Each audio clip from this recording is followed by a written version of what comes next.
अब बहुत सारी नेगेटिव एनर्जीज भी एक्टिव होती हैं उस टाइम पे, दिवाली वाले टाइम पे, नवरात्रों से लेके दिवाली तक।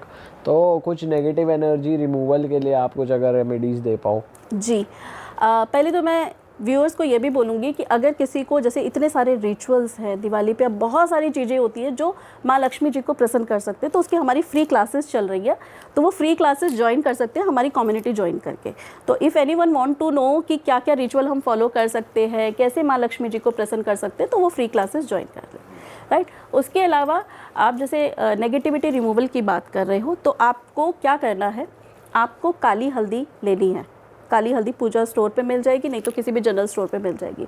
2 काली हल्दी की गांठ लेनी है, दोनों हाथों में पकड़नी है और अपने घर के सेंटर में खड़े हो जाना है और आपको बोलना है, मेरे घर में जो भी अला बला है, जो भी नेगेटिव एनर्जी है, इस घर में जो भी विपत्ति, ग्रह क्लेश, जो भी कोई नेगेटिव एनर्जी है, वो अभी की अभी मेरे घर से बाहर हो जाए। और ऐसा कहकर आपको रुकना नहीं है, ये लेकर आपको किसी ऐसी जगह जाना है जहाँ कोई आपको देखे ना, और उनको थोड़ा को छोड़ देना है। और जब छोड़ेंगे तो आपको बोलना है होम फट, होम फट, ठीक है। पीछे मुड़ के बिल्कुल नहीं देखना है। उस टाइम पे ऐसा होगा कि लोग आपको बोलेंगे, आपको हो सकता है कोई दोस्त मिल जाए, कोई फ्रेंड मिल जाए, वो आपको बुकारे, तो आपको बिल्कुल नहीं देखना। कंडीशन ये है, नहीं तो वो रेमेडी बीच में टूट जाएगी, ब्रेक हो जाएगी, और उस दिन ऐसा होगा कि आपको कोई ना कोई मिलने की चांसेस होंगे, राइट। क्योंकि वो रेमेडी होने नहीं देती ना, डेस्टिनी कवर नहीं करने देती, तो ये चीज़ होने के बहुत स्ट्रॉन्ग चांसेस हैं। तो आप इस चीज़ को कर सकते हैं, ये बहुत सुपर्ब रिजल्ट है नेगेटिविटी रिमूवल के लिए।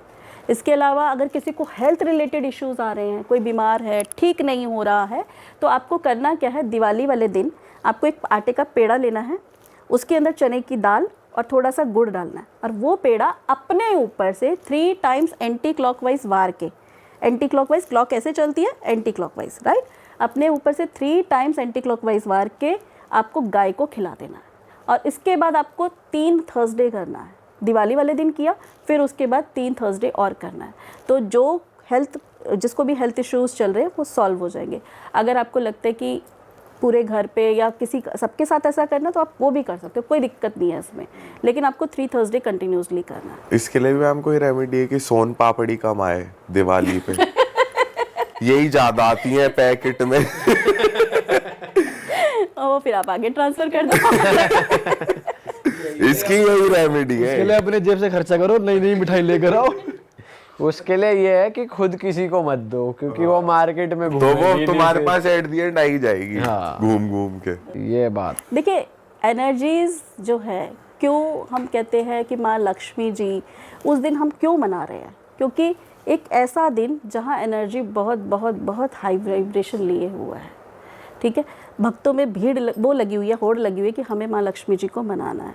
तो ये सारा एनर्जीज़ का ही खेल है, और सब घूम फिर के बात आती है एनर्जीज़। तो माँ लक्ष्मी को अगर मनाना है तो कुछ रिचुअल हम और भी कर सकते हैं, जैसे कि आप दिवाली से 10 दिन पहले अपने घर में गायत्री मंत्र की चांटिंग चलाइए, क्योंकि वो हमें सुनाना है, माँ लक्ष्मी जी के लिए एक एनवायरनमेंट क्रिएट करना है, वो कर सकते हैं।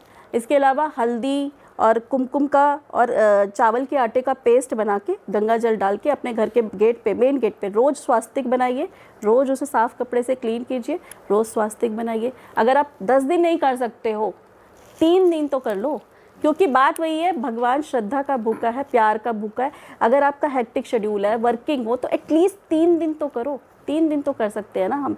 Something is better than nothing. कुछ नहीं होने से कुछ होना अच्छा है, तो वो तो हम कर ही सकते हैं। अच्छा मैम, ये भी होता है दिवाली पे बहुत चौराहे पे ना बहुत टोने टोटके होते हैं, तो जैसे कुछ लोग तो बच के निकलते हैं, लेकिन बाय चांस किसी का अगर पैर पड़ जाता है तो उसकी भी कोई रेमेडी है कि यार चलो किसी का पैर पड़ गया तो अगर वो कैसे उससे दूर हटे, कैसे बचे? पहला तो आपको उस टाइम पे कुछ चीज़ें हैं कि ऐसे दिवाली के टाइम पे ना आप जो कपड़े सुखाते हो, है ना, तो आपने पूरा दिन रखे वो कोई दिक्कत नहीं है, शाम के टाइम वो कपड़े उतार लेने चाहिए, क्योंकि इस टाइम पे नेगेटिव, अभी नवरात्रों से वो चीज़ें शुरू हो चुकी है। लोगों ने जो साधनाएं करनी हैं वो करनी शुरू करके वो चीज़ें नेगेटिव, देखो पॉजिटिव चीज़ें हैं तो नेगेटिव लोग भी बैठे हुए हैं, तो वो चीज़ें कर रहे हैं। तो आपको क्या करना है, वो कपड़े उतार के अंदर रख लेने हैं, अगर गीले भी हैं तो भी नेक्स्ट डे सुखाइए। तो गीले कपड़े रात को छोड़ने नहीं है बाहर, वो उतार के अंदर रख क्यों लेना। मैम, इससे क्या होगा? क्योंकि नेगेटिव एनर्जीज रात को ज़्यादा पावरफुल हो जाती हैं, सूर्य की एनर्जी में वो चीज़ कुछ नहीं कर पाएंगी, लेकिन रात के टाइम आपके कपड़े, स्पेशली बच्चों के कपड़े, वो अट्रैक्ट करते हैं। फिर उस एनर्जी में आपके वो जो कपड़े सूख रहे हैं वो उसे एब्जॉर्ब करेंगे, तो वो सारी चीज़ें वहीं कैच करेंगी। इसके अलावा अगर चौराहे वगैरह पे आप जा रहे हो तो थोड़ा सा आपको बच के निकलना चाहिए इस टाइम पे। जैसे मैंने कहा, आपको हो सकता है कुछ ऐसा सामान चौराहे मतलब जहाँ पे 4 रोड आकर मिलते हैं, वो सामान पड़े हुए मिलते हैं। तो कई बार अननोइंगली आप मान लीजिए स्लीपर, क्योंकि आजकल हमारे घरों में नेगेटिविटी क्यों एंटर कर रही है, हमारे घरों में स्लीपर्स एंटर कर चुकी है। जो स्लीपर्स हम रोड पे पहन के चल रहे हैं, किसी ने कुछ भी किया है नहीं किया है, और वही स्लीपर हमारे घरों में बेडरूम में अंदर आ रही है, तो वो साथ में ही एनर्जीज अट्रैक्ट हो रही है। पहले के टाइम में क्यों नहीं होता था, लोग चप्पलें, स्लीपर्स, शूज़ उतार के पैर धो के घर में घुसते थे। अभी वो ट्रेंड तो ख़त्म ही हो चुका है। तो इसी वजह से लोग परेशान हैं कि मेरे पे नेगेटिविटी है, नज़र है, या कुछ ये जो एंट्री हो रही है इसी वजह से ज़्यादा हो रही है, राइट। अच्छा, एक जब एनर्जीज़ की बात हो रही है तो हमारी दिल्ली में भी वैष्णो माँ का एक सिद्ध स्वरूप, सिद्ध पीठ है, जिसे कई लोग जानते भी हैं और कई लोग उनके बारे में नहीं पता। आपने देखा होगा झंडे वाले मंदिर को, पता है आपका? जो ऊपर प्रतिमा है वो एक्चुअल प्रतिमा नहीं है, जो गुफा में है, जिसके दर्शन बंद हैं, वो सिर्फ नवरात्रों में ही ओपन रहते हैं, वो एक्चुअल प्रतिमा है। इसके पीछे भी जो बद्रीदास जी थे, वो बद्रीदास जी माता वैष्णो के परम भक्त थे और कपड़े के व्यापारी थे। रात दिन उनकी पूजा अर्चना करते रहते थे, उनका बिजनेस भी बहुत ग्रो कर रहा था। तो उन्हें आभास हुआ कि इस जगह पे कुछ ऐसी एनर्जीज़ हैं, तो उन्होंने वो जगह जाके ख़रीद ली। फिर माँ की प्रेरणा से उन्होंने खुदाई करवाई। अब ये झंडे वाला नाम क्यों पड़ा, यहाँ से पता चलेगा। उन्होंने खुदाई करवाई तो एक झंडा मिला रेड कलर का। वो झंडा खुदाई कराने के बाद भी बिल्कुल नया सा था, तो वो झंडा निकाला गया। अब उनको और ज़्यादा प्रेरणा मिली कि यहाँ कुछ तो बात है, वो झंडा निकाला गया। फिर वहाँ पर नीचे मिली माँ की प्रतिमा। वो जब माँ की प्रतिमा जब खुदाई कर रहे थे तो उनका एक हाथ खंडित हो गया था। अब जब हाथ खंडित हो गया तो उन्होंने सोचा था वहाँ मंदिर बनवाएंगे, तो मंदिर बनवाने की बात हो रही थी, तो अब कैसे मंदिर बनवाएं, खंडित मूर्ति की तो पूजा ही नहीं हो सकती। तो फिर किसी पंडित जी ने सुझाया कि आप एक काम करो, यहाँ पे चांदी का हाथ लगवा दो। तो इसीलिए यहाँ पर उनके आप जब नीचे में गुफा में दर्शन करोगे तो माँ के हाथ जो है चांदी के हैं, तो ताकि वो खंडित मूर्ति भी ना रहे और पूजा भी हो जाए। और जो माँ का ऊपर स्वरूप है वो एक्चुअली वाला तो नीचे है, ऊपरी स्वरूप वो लगा रखा है। तो यहाँ पर एक चीज़ बोलना चाहूँगी, किसी को कैसी भी प्रॉब्लम है, किसी भी तरीके की प्रॉब्लम है, मैं ये कहती हूँ 200% नहीं 1000% ये चीज़ काम करेगी ही करेगी। और उसके लिए करना क्या है, माँ झंडे वाली का आपको चालीसा लेना है, मतलब 40 दिन तक माँ के मंदिर में जाना है और वहाँ पर हाथ जोड़ के पूजा अर्चना मतलब बस प्रेयर करनी है, जो भी आपको लाइफ में दिक्कतें आ रही है। अगर मैं बात करूँ ब्लेसिंग की, या जो प्रॉब्लम है वो 40 दिन आपके पूरे नहीं होंगे। माँ को अगर नहीं देनी होगी ना वो चीज़, वो प्रॉब्लम्स आएंगी आपको। हो सकता है उस दिन किसी पार्टी में जाना पड़ जाए, या कुछ भी हो सकता है, वो 40 दिन कंप्लीट नहीं होंगे। तो ये आपको वो ऑब्स्टिकल्स को पार करते हुए वो 40 दिन अगर आपने कंटिन्यूसली कर लिया ना, तो जो मांगोगे ना वो मिलेगा ज़रूर 100%। मेरी खुद की, मैंने एक चीज़ मैनिफेस्ट की था, माँ से मांगी थी, मेरी बेटी, पहली डॉटर मेरे को पहली डॉटर ही चाहिए थी, और मैंने मांगा था कि माँ मेरे को पहली बेटी ही चाहिए।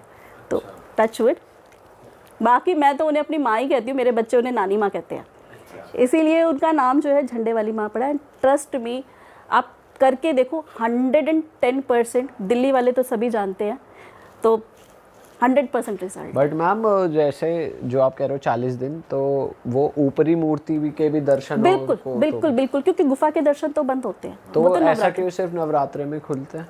वो पर्टिकुलरली क्योंकि वहाँ पर भीड़ ज़्यादा हो जाती है, रश बहुत ज़्यादा है, इसी वजह से वो बंद गया। वहाँ के दर्शन आपको LED लगाया हुआ है बाहर, अच्छा। तो वहाँ पे दर्शन देखने को मिल जाते हैं। वहाँ पे श्रृंगार वगैरह भी किया जाता है, माँ का प्रॉपरली श्रृंगार चलता रहता है। उसके लिए तो 1-1 साल की बुकिंग चलती रहती है। अच्छा, हाँ जी। अगर आप आज बुकिंग कराने जाओगे माँ के श्रृंगार के लिए, तो 1 साल बाद का नंबर मिलेगा, मतलब 1 साल 365 डेज़ की पहले ही ऑलरेडी बुकड है।